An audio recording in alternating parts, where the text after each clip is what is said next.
Welcome to the ripple effect of love for dads and families. Today, we look at leading by example, modeling self regulation to help your kiddos or your teens learn to self regulate. Hi, I'm Christine Bernat, stress management coach, and much more. And today, we are focusing on leading by example.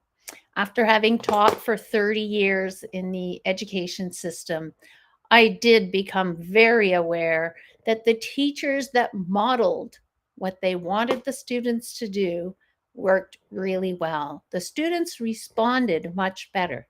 Same as my children at home. If I modeled being off the iPhone, well, we didn't have an iPhone with the flip phones back then. Being off the devices, we'll use the word devices. It was always a little bit easier to get the children off the devices, right? Especially during a meal time. So, dads, what I want you to know is that your energy sets the tone for your home. Let me say that again. Your energy sets the tone for your home. So, what kind of energy do you want in your home? Do you want frustration? Do you want anger? Of course you don't.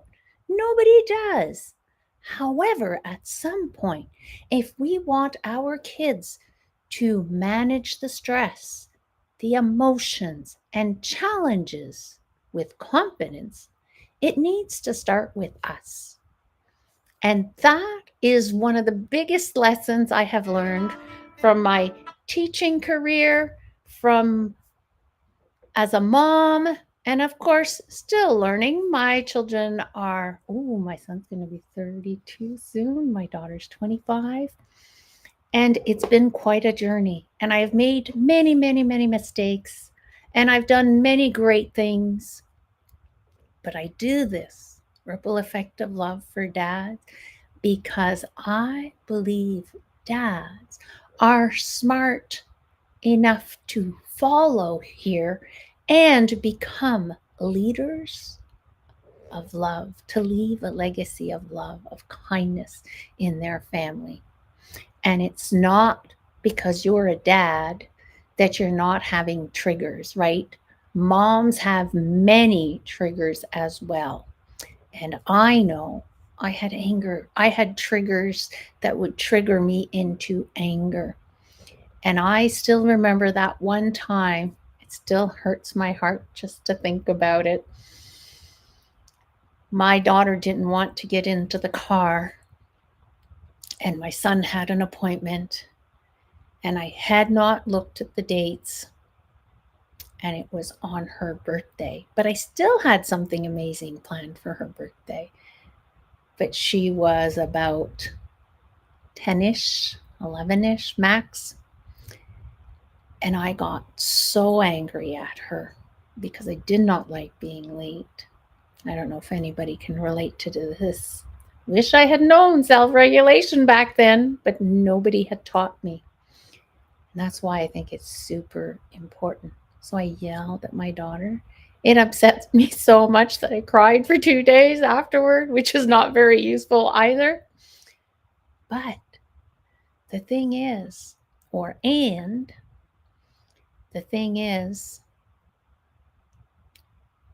how many years later? 15 years later?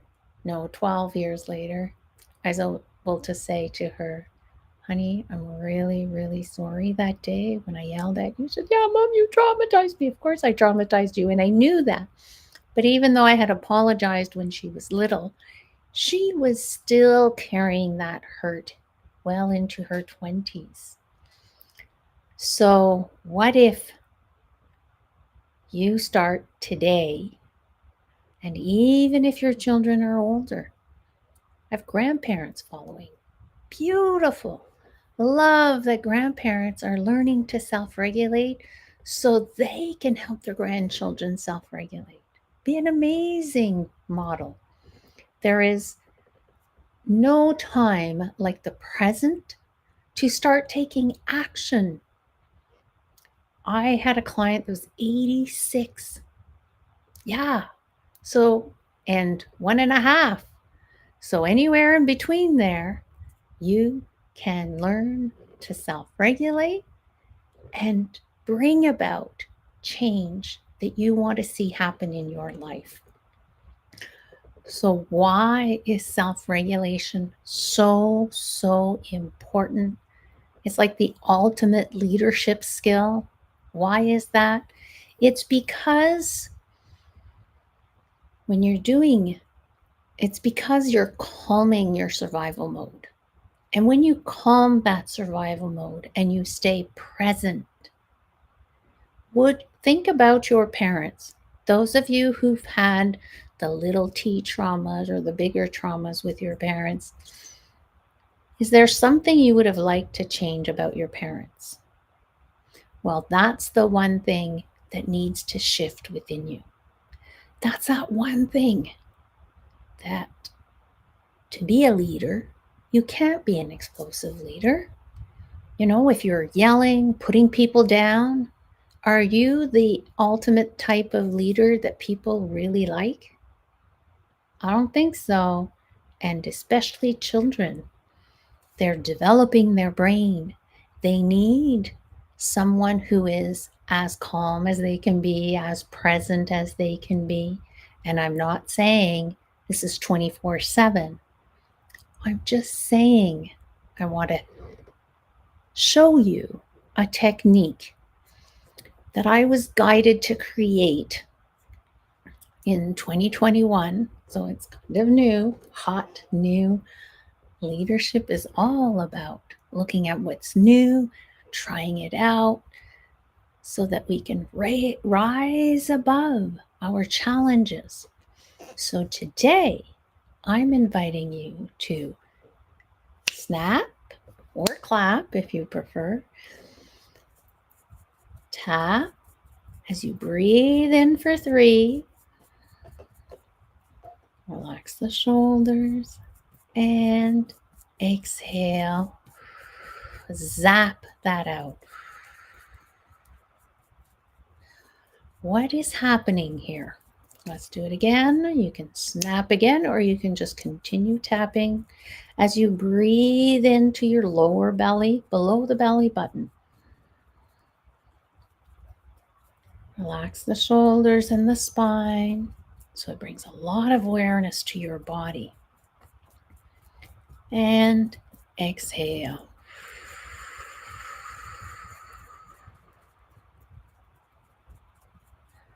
Letting that go, zapping that. And those of you who've been following since the beginning, you know that you can zap it onto different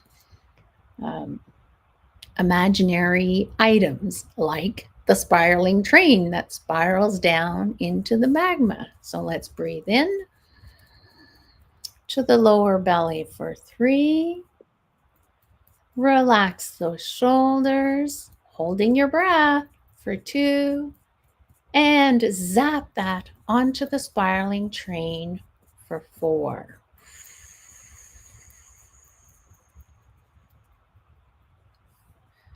Now, how complicated is this? Not at all, right? It's not complicated. But what's important is that you are implementing it. When do you implement this? Well, I have a very special guest here. I think he's ready to hop on. Can you wave if you're ready to hop on, Christian? Yep. Okay, but we can't see you very well. Oh, just a second. So Christian has been implementing the snap, tap, and zap for many months in his family so that he can be a leader, a model, a leadership, right, for his family, lead his family with the Yes, skills, thank you. regulate, Yeah, right? Yeah. yeah. You know, absolutely. Not just the reality is not just because I want to be a leader in anything, but because I am worthy. I Yeah. have I've been able to have wider, deeper realizations into who I am, what I am, and Beautiful. to be able to do that through self-regulation, Mhm. through self-love, Yeah. and it definitely all starts with just as we're or I'm jumping in here and you're in the middle of the snap tap zap. It just really goes back down to the the coping mechanisms that we had been, at least myself, had been previously taught, Yeah. Just a and second, or Christian. We can't see you. It would be not, I think the audience would love to see you because we can't see you. There we go. Awesome. Then they know who's talking. They can see a face. Thank yeah, you, Christian. I appreciate it. yeah. So a lot of it definitely has to do with self-regulation. A lot of it has to do with myself and just kind of where I'm at and what I want at this stage in life, and that's the I guess beauty and understanding that I have now, that control, that ability to that decision, that choice that I make, Mm. and because of self-regulation, I was able to um, shift things. Now I'm able to recognize different things, and it's also not just because, well, it is because that's what I want. Yeah. I'd like It you to, no, yeah, wait, finish your sentence and then I have another question for you. So go ahead. no. That's the thing is, and when we had paused, when you paused about what not seeing me, is that I've taken back the ability to make my own decisions because of the things that were taught or not taught, Mm. or just shown and demonstrated and or repeated. Um, Again, that's just like another menu that is placed in front of me, and I choose to decline that and Yeah. put it away. And I love that because you said now, you can make decisions. But the reason that works, that happens because of the snap tap zap when you self-regulate, is that you're kind of sending a message to the fear mode of your brain because there's that little reptilian part of the brain called the amygdala. And when that's activated, that's when we're triggered into anger, overwhelm, procrastination. There are so many different ways our brain keeps us from doing what it is that we really want to do and know that needs to be done. So, to be able to make that decision consciously, we need to calm that part of the brain. And that's what Snap Tap Zap does. And that's why it's so important to get grounded in the moment and calming that amygdala down by tapping gently.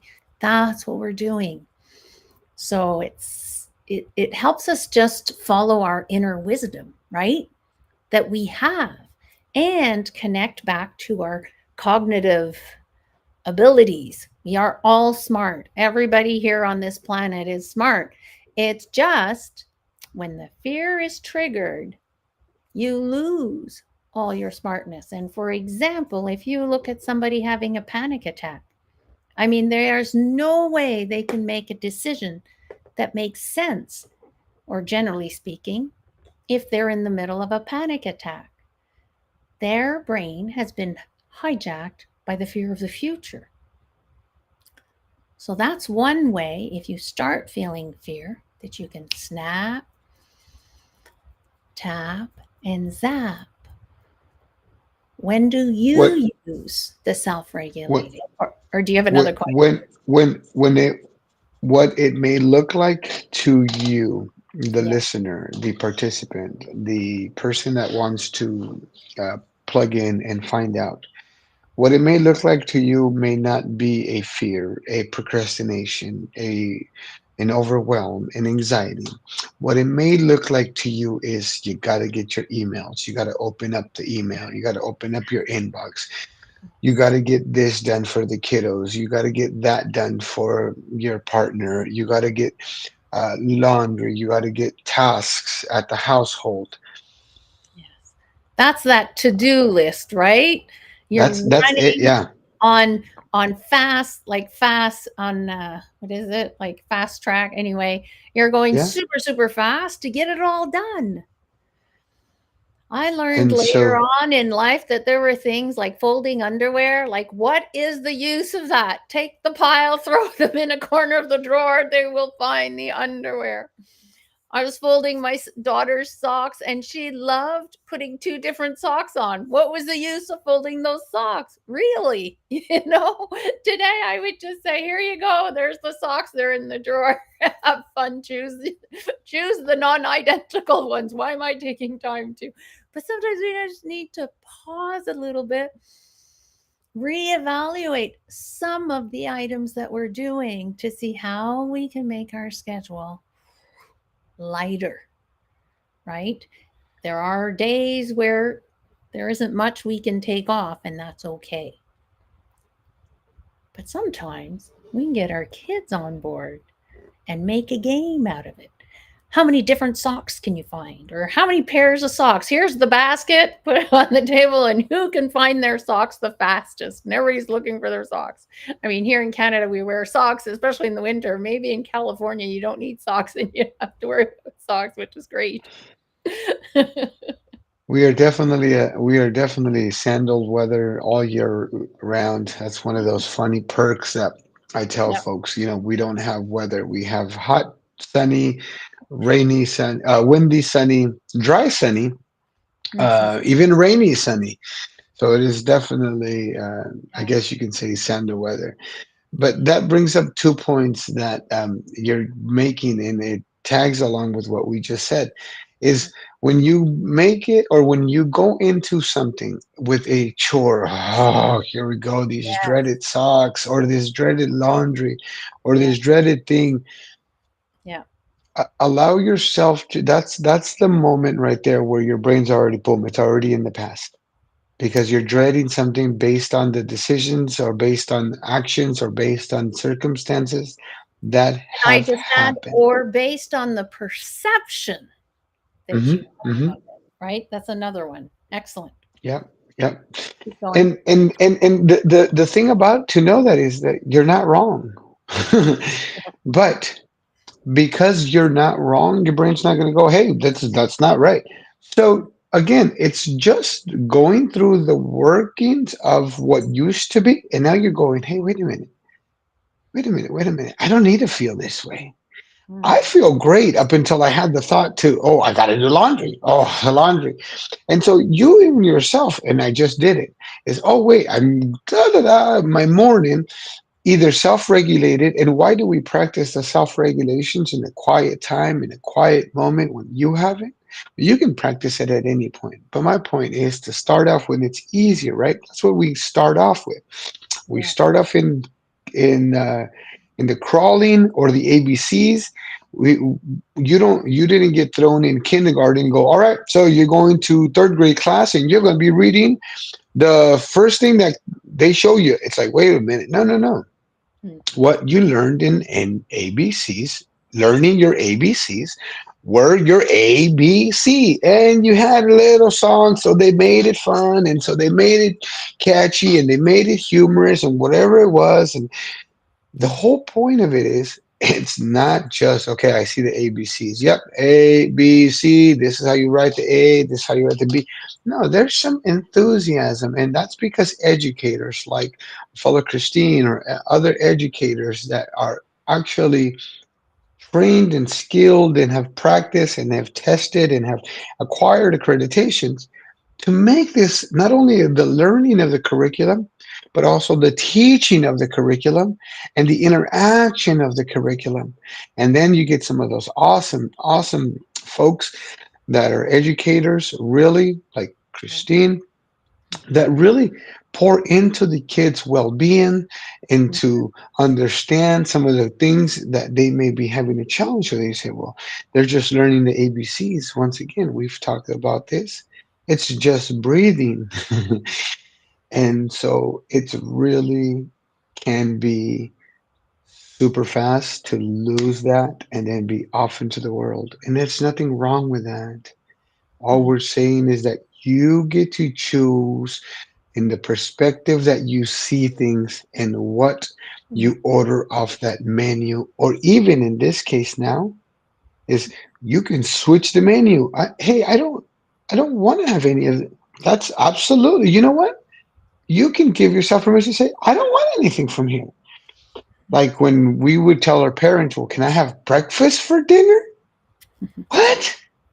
That's unheard of. No, no, who does that? And so I say this silly thing because we used to have these teachings, and you eat breakfast and you have a lunch and we have a dinner, and you even have a food pyramid and these things that were, and so these were things that some parents were taught by their parents or in their community. And so Mhm. they really feel strong about, no, you don't eat before this time, or you don't eat before that time, or how can you do that to your body? So I allow and I make choices Yes. that benefit me. that, but I can listen to somebody because they're saying you shouldn't have that for breakfast. So now I'm listening to understand that this person, man, they actually care about other people's well-being. They care about other people's feeling. They care about other people's health. And although they may not be able to express it that way, coming and going, oh, you shouldn't eat that garbage. That's absolutely disgusting. I can't believe you eat that for breakfast. That may not be the most effective way to get that point across. But boy, they feel it in their hearts and in their selves that that's not good for you. And you might say, well, and get into a defensive mode because, well, they should be telling me what to eat. You're absolutely right. Nobody's going to tell you. But listen, we just missed it. And what turned from or started out with somebody saying something as a caring, as a concern, as a well Yeah. being from their perspective. Mhm. Now they've may have said some things that you can, here's the thing, choose to be offended by because maybe that wasn't the best choice that you had to make this morning. Maybe Yeah. that's not exactly what you wanted. So Mhm. your inner self is going, well, this guy's right, or this person's right, and I don't, and I shouldn't be eating this way. So then you in itself are going and are starting to feel that yuckiness because you're aligning to, yeah, you're right. And instead of releasing it in a constructive, in a positive, Mhm. effective way that we can better with self-regulation. Instead, we're caught up in the, well, what can I say back to? I can go ahead and cut him, or I can go ahead and defend myself, or what am I going to say that's going to defend myself and also offend him? Because you think you're Mr. Healthy, or you think you know about breakfast. Well, I saw you last week and blah blah blah, or you do the. See how quickly that can escalate instead of, Mhm. you know what? You know Yeah. what? I think you're right. You know what? Or simply, you know what? I appreciate the comment, and I appreciate you making that comment. You obviously care, or just, hey, thank you. Yeah. I That's appreciate it. you. And that's an interesting point of view. It's interesting. Doesn't mean I'm going to adopt it. Don't have to adopt it, you know? And when we're talking like this and we're saying, okay, what's best for me and my family, right? Because, I mean, if you really look at food and you look at the gazillions of books out there by some very well known nutritionists and dietitians, and some of them will contradict themselves. So then what do you do? You know, I was listening to this doctor that was saying he had this point of view, and I was like, and tomatoes and how the seeds and tomatoes and blah blah blah. And I'm thinking, my dad's 91, he's eaten tomatoes his whole life. It is his first vegetable or fruit, because it's considered fruit. Yes. His whole life he takes no medication. Okay, so what is it, how can that be? I also believe that with food, it's the mindset. So I'm just throwing that out there, leaving you with Yeah, no, something no, no. to ponder. Throwing things out there, and see that that's exactly what we mean. We have different perspectives. So myself, I fast in the mornings, and that's something that I do. So somebody that may be a very health person, and I'm having interactions, and I say, well, I tend to eat. Sometimes I'll have a snack right up until like 10 o'clock. Oh no, you should never do that. You should this, and you should, and this, and perspectives. So I'm gonna Can back I up, and just I. add? Can I just add? My daughter is that way. She's like, I can't eat at 5 in the morning when I'm getting ready to go to work, or at 6. She says, I just want to get up and go and be there on time or early. So I beat all the morning traffic. So she gets to work at, I think, 6:30, quarter to 7. So she beats the traffic, which is great. And she says, well, I just get to work, and then at break, that's when I have my first meal. And then you'll Yeah. have the other specialist that says, well, I won't put a title on that, other person that will say, breakfast. It's to break the fast. So you need, it's the most important meal of the day. Yes. What I say is, if you're able to function from 6 or 5:30 to 10 o'clock and be alive and present and focused, what's the issue? Right? Isn't that the ultimate thing, is to look at the value behind it? If you're not Let's pause. Let's able, pause. Let's pause yep, there. Let's pause there. Let's pause there because you said okay. So one person is saying breakfast is the most important meal of the day. The other one's, and again, we're talking about two books, two things, right? yep, But we're gonna get right to the point. Now, if it's the best meal of the day, that's the whole point of it. That for you to feel best, for you to feel prepared, for you to have that energy, for you to have that fuel, that influx. yes, See, that's the perspective. Now, if somebody's trying to gain weight, there's a different perspective. Now, somebody's the most important meal, but they're trying to decrease in gait in weight, so not gaining. Well, you say, well, those are two completely different things. That's my point. That's the perspective. That although one thing may work for somebody, here's what I'm going to get to, because mhm, we're ending here. Is both of these are to make someone feel best prepared, for someone to feel better starting point. So I'm going to leave with this, and Christine, back to Christine, which I will think she will, is yeah. I have we've one all. more thing I want to add Yeah, in no, no, before you absolutely. I leave, just want to say, Christian, go because for it. I Go for it. believe that we put on weight unconsciously as a way to protect ourselves. And that's from our brains. That's from also Our Neanderthal, brains that because are remember, afraid. survival. Yes. Jump That's for it. survival mode, especially ladies that might have been molested or might feel the energy in the air or might, and then if you put weight on and you're not as pretty and as cute, the guys will leave you alone. They'll go look for someone else. So that's a whole other can of worms that I'm opening up today. Woo! Sorry. Woohoo! To look at. So when you get to weight, there's a lot of aspects to look at.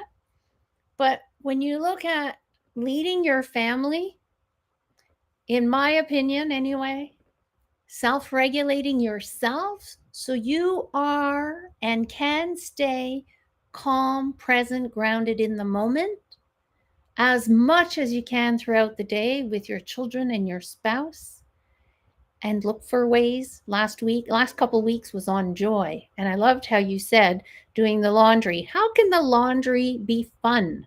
Find ways. You are smart, you are So joyful. intelligent, and So you can joyful. find ways to add some joy in there. And Absolutely. When I don't Absolutely. feel like doing the dishes, well, I don't have any little kids at home, so it doesn't really matter, but it could. I mean, I still could do this, what I do. I leave it there. In the morning, I get up, I'm in a good mood, and I'm doing the whole pile of dishes. And there's no, I have to do the dishes attitude in me. I wait for that attitude to move out. I have self regulated to be able to that's do the dishes as well. that's what I was gonna say. See, that's where I was gonna connect, and I'm glad that you ended with that, which is now that you know that that morning you're gonna have to wake up, or that morning you're gonna have to A, or you're gonna have to B, whatever it is, right? You fill in that blank. You can now prepare yourself and think, congratulations, by the way, congratulations. Because if you're already thinking of that, you're realizing now, listen, you're having a test and you have the questions already laid out. You can actually get the answers to the questions ahead of the time. That's what it is. Self regulation allows me to be better prepared and go, hey, wait a minute, I already know what I'm going to do. So then I'm going to be better prepared by self regulating. So, with that, I leave you guys with that same hack, with that same thought process, with that different perspective, which goes back to the self regulation is that these questions are already being asked. You're already going to be put in these situations. The more you now practice the new way of you responding, the way that you would want to respond and would have wanted to have been responded to, Yes. that's how it's worth. And that's how I have activated and living a life of legacy. Not leaving, not No, not no, no. LEA, living, living a life of legacy. Yes, a legacy of love, of understanding, of communication. Congratulations, Christian. And it's so amazing. I mean, who would have thought? Christian often says, I don't know. This is what I would like. I would try and have him dream of where he wanted to go. But it's been his doing, his choices to bring him there. And if he can do it, you can do it. So, what are your simple ways to model your emotional balance to your family? Right? So, I would like you to drop your biggest challenge as a dad in the chat so that I can bring it up and see if Christian has had that, or maybe if I don't have an answer, look for someone else who could bring an amazing opportunity, a guest in. We had a guest the week before on grief because it is so important. So, so many different topics. If you're a dad who wants to start, you don't have to jump in 2 feet. Just start by listening to the videos. They're all on my YouTube channel. And self-regulate with Snap Tap Zap. Have fun, and I will see you tomorrow as you learn, as we continue this journey to support you so that you can continue to be the best dad that you can possibly be in this day and age. So take